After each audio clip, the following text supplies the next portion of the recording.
안녕하세요. 대업의 임두성입니다. 9월 23일 파도 리뷰 진행해 보도록 하겠습니다. 자, 오늘은 데이터 센터와 관련된 이야기를 한번 좀 해보려고 합니다. 그 이유 중에 하나는 결국에 파도의 전방 산업이 이 데이터 센터와 관련된 부분이기 때문이라고 생각을 하고 있습니다. 자, 그렇기에 이 시장 지금 분위기가 어떠한 상황인지, 그리고 시장 규모, 그리고 이 전체 규모 중에서 파도가 얼마만큼 가지고 와야지 매출이 달성할 수 있는 부분은 금액적으로 얼마나 될 수 있을지, 이러한 부분들을 오늘 같이 한번 살펴보도록 하겠습니다. 자, 지금 시장 분위기나 주가 분위기가 결코 좋지 못한 상황이기 때문에 이런 기업에 대한 본연의 가치, 그리고 전방 산업에 대한 분위기를 계속해서 파악하는 게 무엇보다 중요하다라고 생각이 들고요. 이러한 부분들이 뒷받침되어 있었을 때 재료나 호재가 만났을 때 크게 반등할 수 있을 거라고 생각이 들고 있습니다. 자, 그리고 마지막으로는 이번 주에 또 주가에 영향을 미칠 수 있는 외부 이벤트 사항들이 있는데, 그런 부분들이 어떤 것이 있는지 두 가지 한번 말씀드려 볼 테니까 끝까지 시청해 주시면 감사하겠습니다. 자, 첫 번째 소식은 미국 3마일섬이라는 곳에 원전이 재가동된다라는 부분이고, 마이크로소프트에 20년간 전력을 공급한다는 소식입니다. 자, 이 부분을 가지고 일단은 내용을 먼저 살펴보고 파도와 어떤 연관성이 있는지 한번 말씀드려 볼 텐데, 이 원전 같은 경우는 예전에 사고가 나서 중단되었던 이제 원전 시설인데, 다시 이제 재가동을 하게 되면서 20년 동안 이제 생산되는 전력을 받는다라고 보실 수 있겠습니다. 자, 이 사용하는 목적은 결국에 이 인공지능 AI와 관련된 데이터 센터의 전력을 위해서라고 보시면 될 것 같고, 자, 우리가 여기서 봐야 되는 핵심 포인트는 두 가지라고 생각을 하고 있습니다. 자, 그만큼 이 가동이 중단되었던 원전을 재가동하면서까지도 전력이 필요하다라는 것은 그만큼 이제 전력 소모가 많기 때문에, 여기서 우리가 봐야 되는 포인트는 결국에 이 전력 소모를 줄이는데 이 기술이 무엇보다도 계속해서 중요한 포인트라고 생각이 들고요. 그리고 두 번째는 이 마이크로소프트라는 기업이 이만큼 이제 데이터 센터와 관련해서 수요가 많아질 거다라는 부분으로 볼 수 있겠습니다. 자, 파도가 고객사로 확보하려고 하는 기업들 중에 하나가 마이크로소프트이기 때문에 충분히 앞으로 이 고객사로 확보할 수 있는 가능성이 있지 않을까라는 부분인데, 이 부분은 앞으로 좀 지켜봐야 되는 포인트지만, 이러한 지금 시장 상황을 봤었을 때는 충분히 가능성이 있지 않을까라고 생각을 하고 있습니다. 왜냐하면 이만큼 전력 소모가 많기 때문에 파도의 이 저전력 기술을 가지고 있는 컨트롤러가 무엇보다도 시장에서 중요한 요소라고 생각이 들기 때문에 이 부분이 앞으로 또 우리가 보고 있는 파도가 고객사로 확보할 수 있는지 여부를 잘 지켜보면 좋을 것 같습니다. 자, 그리고 이 AI용 ESSD 부분들이 수요가 계속해서 넘쳐나고 있는 상황이고, 20%또 가까이 성장하고 있다라는 부분인데, 이 시장 규모 자체도 지금 상당하다라고 볼 수 있겠습니다. 자, 분기별 기준으로 봤을 때도 계속해서 이렇게 늘어나는 성장세를 보이고 있고요. 이 68억 이제 뭐 8,608이라는 그 숫자가 적혀져 있는데, 이 수치는 이제 원화가 아니고 달러라고 보시면 될 것 같습니다. 68억 달러 정도니까 결국에 하나로 치면은 이제 3분기 수요만 하더라도 9조 가까운 시장 규모다라고 볼 수 있겠습니다. 자, 여기서 이제 보시게 되면은 결국에 기업용 솔리드 스테이트 드라이브라고 해서 ESSD 파도가 주력으로 하고 있는 사업 아이템이라고 보시면 될 것 같습니다.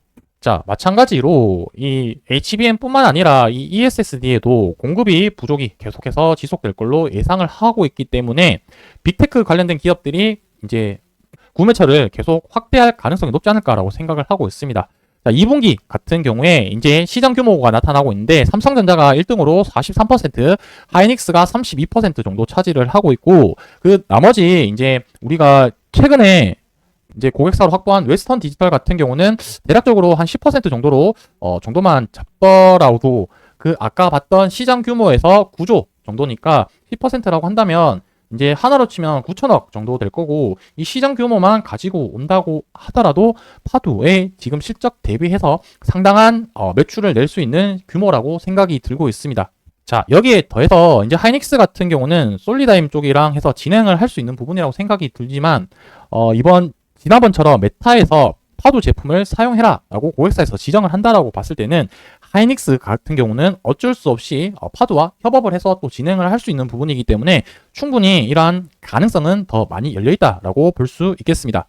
자, 그리고 추가적으로 이제 뭐 TLC, QLC라고 이런 용어들이 나오게 되는데, QLC 같은 경우는 이제 간단하게 해서 최신식 기술이라고 보시면 될 것 같고, 그 전에 이제 사용했던 기술이 TLC라고 이제 한다고 봤을 때는 파두가 가지고 있는 컨트롤러 제품 같은 경우는 TLC랑 QLC를 모두 커버할 수 있는 기술력을 가지고 있기 때문에 이 부분이 어떻게 되더라도 산업 방향이 파두는 다 대응할 수 있는 영역을 가지고 있다라고 봐주시면 좋을 것 같습니다. 자, 마지막으로 이제 모건 스탠리 관련한 이슈 사항들이 지금 시장에서 좀 화두가 되고 있는 상태인데 모건 스탠리에서는 이제 해당 제품을 HBM으로 좀 한정 지어가지고 좀 저격을 하면서 매도 리포트를 발행을 했습니다. 자, 이 부분이 파두와 직접적인 연관 제품은 아니더라도 우리가 좀 잘 봐야 되는 이유를 말씀을 드리자면 HBM이 결국에 이 AI 시장을 주도를 하고 있는 부분인 거고, 이 HBM을 통해서 이 많은 데이터를 처리를 하고 거기에 파생돼서 이제 AI 데이터 센터들이 수요가 늘어나고 있는 상황이기 때문에 결국에 파두의 전방 산업인 AI 데이터 센터가 더 잘 되기 위해서는 결국에 이 HBM과 관련된 시장성도 더 좋아져야 된다라고 말씀드릴 수가 있을 것 같습니다. 자, 일각에서는 전혀 관계가 없기 때문에 영향이 없다라고 얘기할 수도 있겠지만 제가 생각하기에는 결국에 다 이 한 달이라고 생각이 들기 때문에 너도 잘 되고 나도 잘 돼야지 지금 이 시장이 계속 커지고 있는 규모라고 생각이 들기 때문에 HBM은 결국 잘 돼야 된다라고 좀 봐주시면 좋을 것 같고, 여기에서 관련해서는 다분히 조금 의도가 담겨 있는 부분이기 때문에 이 내용은 제가 다음번 영상에서 좀 자세하게 한번 말씀드려 보도록 하겠습니다. 자, 돌아와서 이제 내용을 좀 다시 정리를 해보자면 이 AI 데이터 센터와 관련된 부분들의 시장 규모 3분기만 하더라도 하나로 치면은 9조 정도 된다라고 말씀을 드렸고, 여기에서 한 10% 정도 이제 웨스턴 디지털에서 가지고 와서 파도와 협업을 하면서 매출을 발생을 하더라도 충분히 매출 실적이 잘 나올 수 있는 규모다라고 말씀드릴 수가 있겠습니다.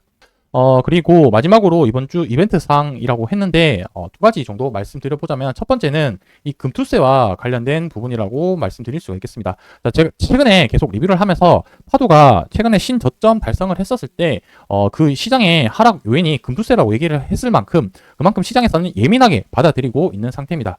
자, 이 부분이 내일 24일 날 민주당 당 그 토론 통해서 아마 결정될 걸로 예상되어지기 때문에 내일 이 금투세 결과가 어떻게 나오고 시장의 변화로 어떻게 받아들일지 잘 지켜보면 좋을 것 같고요. 그리고 이제 두 번째로는 이제 마이크론 이쪽으로 실적을 좀 잘 봐야 될 포인트라고 생각을 하고 있습니다. 25일 날 실적 발표를 하게 되는데 왜 또 갑자기 마이크론을 잘 봐야 되냐면, 이제 앞서 모건 스탠리에서 하이닉스를 저격을 했기 때문에 이 HBM을 생산할 수 있는 이제 외국 기업 같은 경우는 마이크론이라고 볼 수 있겠습니다.